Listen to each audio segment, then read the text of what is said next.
तो नमस्कार सभी एस्पिरेंट दोस्तों। उम्मीद करता हूँ कि आप सब बढ़िया होंगे और आपकी तैयारी ज़ोरों शोरों से चल रही है। तो हमारी 5 मिनट वोकैब सीरीज़ का आज है डे 7। हमने अभी तक 6 दिन के अंदर 16 रूट वर्ड सीखे, सॉरी 18 रूट वर्ड सीखे। चलिए हम 3 रूट वर्ड से चल रहे हैं और एक तरीके से देखा जाए तो हर रूट वर्ड में हम अप्रॉक्सीमेटली 10 to 11 वर्ड्स कर ही लेते हैं। तो हमने अभी तक कम से कम 200 वर्ड्स तो कंप्लीट कर ही दिए हैं। अगर आप सबने अभी तक नहीं देखा है हमारी 5 मिनट सीरीज को, प्लीज गो एंड वॉच, तो आपके लिए बहुत ही कारगर साबित हो सकती है। ये 5 मिनट सीरीज आपके मेंस, प्री या फिर कोई भी वनडे एग्जाम जिसमें आपका वोकैबुलरी आता होगा उसके लिए बहुत ही हेल्पफुल रहेगी। हमारे साथ बने रहिए और सीखते रहिए वोकैब। तो आज का जो पहला वर्ड है वो है फोबिया। फोबिया का मतलब होता है डर। डर की बात करें तो फियर भी कहा जाता है, फियर कहा जाता है डर को, तो उसको कहते हैं फोबिया। जिन भी वर्ड में फोबिया लगा रहेगा ये तो बहुत नॉर्मल सी बात है, इसको डर कहते हैं। एनोरेक्सिया ये वाला नहीं है फोबिया से, एस्ट्रोफोबिया, इसमें भी फोबिया, इसमें भी फोबिया, इसमें भी फोबिया, इसमें भी फोबिया, इसमें भी फोबिया, इसमें भी फोबिया। इसी तरीके से सारे वर्डों में फोबिया है। आसान भाषा में कहें तो जिसमें भी फोबिया है वो वर्ड डर से संबंधित है।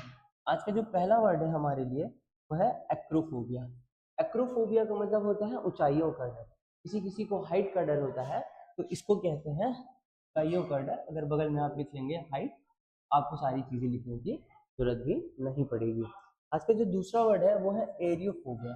एरियोफोबिया का मतलब होता है विमान से डर।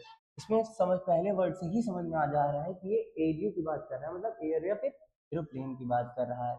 ये एयरप्लेन की बात कर रहा है। तीसरा वर्ड है वो है एनोरेक्सिया।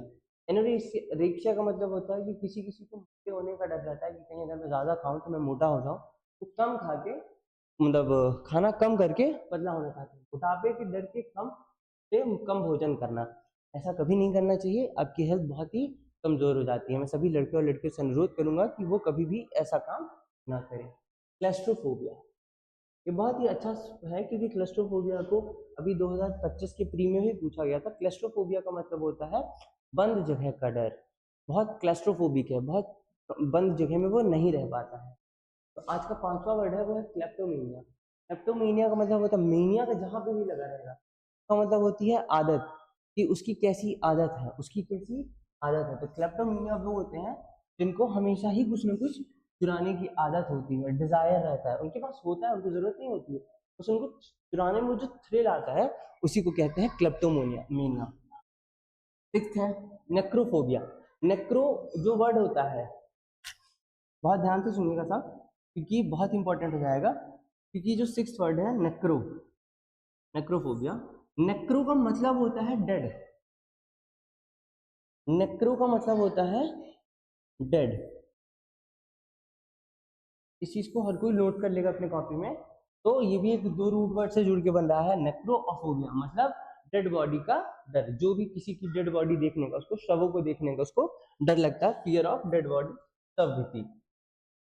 जूफोबिया, जू का मतलब ही इस्तेमाल होता है एनिमल्स के लिए, तो वो हो जाता है अपना जूफोबिया। जेनोफोबिया, जेनो का मतलब होता है फॉरेनर्स और फोबिया का मतलब डर, मतलब कि फॉरेनर्स का डर, फियर ऑफ फॉरेनर्स या फिर विदेशियों की, विदेशियों के प्रति क्या लिखते भी हैं नहीं, मैंने भय लिख सकते हैं, विदेशियों के प्रति भय। निक्टोफोबिया, निक्टोफोबिया का मतलब होता है रात के अंधेरे का डर, फियर ऑफ डार्कनेस, अंधेरे का भय। उसी तरीके से एक्लोफोबिया का मतलब होता है फियर ऑफ क्राउड, भीड़ का डर। थैंथोफोबिया का मतलब होता है फियर ऑफ डेथ, मौत का डर, तो कहते हैं थैंटोफोबिया। अब इसको ऐसे याद कर सकते हैं जैसे एंड गेम में थैनोस था, तो कैसा था वो, सबकी जान लेने वाला था, तो थैंटोफोबिया, सब उससे डरते थे। हाइड्रोफोबिया का मतलब पानी का डर, ये बहुत ही नॉर्मल सा वर्ड है हाइड्रोफोबिया। और गेरोफोबिया का मतलब होता है बूढ़े होने का डर। गेरो का मतलब बूढ़ा होता है, फोबिया का मतलब डर होता है। आज का हमने पहला वर्ड बहुत इजीली कंप्लीट किया और आप सबसे उम्मीद करता हूँ कि आप लोगों को ये चीज समझ में आ रही होगी। आज का जो दूसरा रूट वर्ड है वो होने वाला है सोली या सोल। सोल का मतलब होता है, सोल हमेशा जीवन में अकेली ही आती है, तो उसका मतलब होता है अकेलापन। तो वो उसकी स्पेलिंग SOUL होती है, पर यहाँ पे हम बात कर रहे हैं SOL के बारे में। ऐसे SOL का मतलब जहाँ पे भी वर्ड SOL रहेगा उसका मतलब होता है अकेला। जो पहला वर्ड होने वाला है वो है सोलिटरी। सोलिटरी का मतलब होता है लोनली या अकेला। सोलिटरी का मतलब होता है लोनली या अकेला। जैसे कई जगह कई मूवीज में दिखाया जाता है कि वो सॉलिटरी कंफाइनमेंट में है, वो सॉलिटरी में रखा है। इसका मतलब होता है कि उसको एक बंद कमरे में सॉलिटरी में रख दिया है। लेकिन अगर उसको छोटी जगहों से डर रहेगा तो वो कैसा इंसान होगा?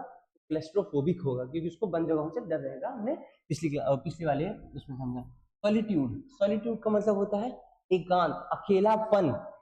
सॉलिटरी का मतलब होता है अकेला, तो बुरा नहीं लग रहा है, लेकिन सॉलिट्यूड का मतलब होता है एकांत या कहते हो अकेलापन। ठीक है। तीसरा वर्ड है जो इस रूट वुड से वो है सॉलिलॉक्यू। सॉलिलॉक्यू का मतलब होता है एक ही इंसान के द्वारा बहुत देर तक भाषण देना। सॉली का मतलब होता है अकेला, लॉक्यू का मतलब होता है बोलना। ये दोनों रूट वर्ड से जुड़ के मिला है, तो ये बन जाता है अकेले बहुत देर तक भाषण देना। Speech made by a person while alone. चौथा डिसोलेट, इसमें भी सोल है, इसका मतलब भी होता है लोनली और डिजेक्टेड। सुनसान यहाँ पे लिख रखा है, लेकिन यहाँ पे भी अकेलापन ही आएगा। अकेलापन या फिर सुनसान जगह, सुनसान रहना, उसको भी कह सकते हैं कि वो कैसा है, डिसोलेट है अपनी लाइफ में। चलिए आइसोलेट, ये लोग मजबूरी से हैं, और आइसोलेट में किसी को किया जाता है आइसोलेट, सेपरेट कर देना। रिमेन अलोन फ्रॉम अदर्स, उसको किया जाता है, जैसे कि क्वारंटाइन जब हो रहा था तो मतलब होता था कि लोगों को नॉर्मल व्यक्तियों से आइसोलेट करके अलग जगह रख देना।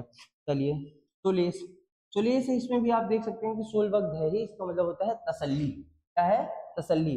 To give comfort a person who is lonely या अलोन, जो भी अकेला होगा उसको आप क्या कर रहे हो? सोलेस कर रहे हो, कंसोल कर रहे हो। चलिए ये तो बहुत ही नॉर्मल वर्ड है सोलो। सोलो का मतलब होता है अकेला या फिर अकेले, सिंगल या फिर सॉलिटरी या फिर अकेले। उम्मीद करता हूँ कि आप लोगों को ये सीरीज समझ में आ रही होगी और आप लोग इसके साथ कुछ ना कुछ सीखने को पा ही रहे होंगे। अगर आप ये सीरीज देख रहे हैं तो प्लीज इस पर लाइक और कमेंट करें और मुझे मेरा प्रोत्साहन बढ़ाने का प्रयास करें। चलिए आज का जो तीसरा वर्ड है वो है वोर। वोर का मतलब होता है खाना। जहां पे भी वोर का लिखा रहेगा उसका मतलब होता है कि कुछ खाने के लिए ही रिलेटेड वो है। जो दो वर्ड हैं किसी और रूट वर्ड के इसमें जुड़ गए हैं, ऊपर वाले दो वर्ड्स को हम इग्नोर करेंगे। तो आज का हमारा पहला वर्ड है वोर शब्द से, वो है हर्बीवोर। हर्बीवोर बहुत ही नॉर्मल का वर्ड हो गया, जैसे कि हर्बी, समझाता हूँ आपको। आज तक आप लोगों ने नहीं समझा होगा कि शाकाहारी या फिर जो सिर्फ और सिर्फ घास घूस खाते हैं उनको हर्बीवोर क्यों कहते हैं। हब का मतलब होता है घास, वोर का मतलब होता है खाना। तो दोनों को जोड़ के क्या होता है? हर्बी, हर्बी, बोलो कमेंट करो, हर्बी बोर का मतलब घास फूस खाना। चलो इसी तरीके से दूसरा वर्ड कार्निवोर। कार्निवोर तो सभी जान रहे होंगे, कार्निवोरस एनिमल है, वो सिर्फ मांसाहारी खाता है। जैसे शेर कैसा है? मांसाहारी खाता है। शेर कैसा होता है? मांसाहारी होता है। शेर को इंग्लिश में लॉयन कहते हैं, तो lion are always non veg या फिर कार्निवोर, नॉन वेज नहीं कार्निवोर। चलिए पांचवा ऑमनीवोर। ऑमनीवोर का मतलब होता है an animal which eat both plants and meat. आप सब लोगों से उम्मीद है कि अगर आप लोग यहाँ तक बने आए होंगे तो आप लोग सर्वहारी के कुछ एग्जांपल्स यहाँ पे आएंगे। मैं देखना चाहता हूँ कि आप लोगों की बेसिक नॉलेज कितनी स्ट्रांग है। चलिए सिक्स इंसेक्टिवोर, इसमें साफ ही समझ में आ रहा है इंसेक्ट की बात हो रही है, मतलब कीट भक्षी। जो लोग भी कीड़ों को खा के जिंदा रहते हैं उनको इंसेक्टिवोर कहते हैं। जैसे कि छिपकली, लिजर्ड, लिजर्ड कैसी है? इंसेक्टिवोर है, क्योंकि वो क्या खाती है? क्या वो फल खाती है या फिर किसी जानवर को खाती? नहीं, वो इंसेक्ट्स खाती है, वो चींटी खाती है, वो मक्खी खाती है। चलिए सेवेंथ डिवोर। डिवोर की बात की जाए तो मतलब किसी भी चीज को निगल जाना। जैसे सांप जो होता है वो क्या करता है? डिवोर कर जाता है, किसी भी चीज को निकल जाता है, जैसे मेढक हो या फिर वो उनको चबाता है, उसको डिवोर करता है। एट सेवरी, सेवरी क्या कहते कहेंगे? सेवरी कैसा था ये टेस्ट में? सेवरी था, मतलब ये स्वादिष्ट था, स्वादिष्ट था। Something very tasty to eat and palatable. Tasty का मतलब होता है पैलेटेबल। तो आप सब लोग नोट कर लेंगे। तो आज के लिए बस इतना ही। हम 5 मिनट सीरीज में कभी कभी 5 to 6 मिनट चले जाते हैं, उसके लिए हम आपसे सॉरी चाहते हैं। लेकिन 1 या 2 मिनट से अगर आपको किसी बहुत अच्छी चीज की नॉलेज मिल रही है तो आपके लिए बहुत बेनिफिशियल है, तो उससे गुस्सा नहीं, उसको अपने लिए भला समझें। 5 मिनट में हमारे साथ अच्छी चीज़ें सीखने और जानने के लिए मुझे और मेरे चैनल को सब्सक्राइब करें। Thank you so much for watching. और एक अच्छी बात जो मैं बताना चाहता हूँ वो ये, the future depends on what you do today. जो आप आज करते हैं उसी में आपका भविष्य निर्भर करता है। Thank you so much.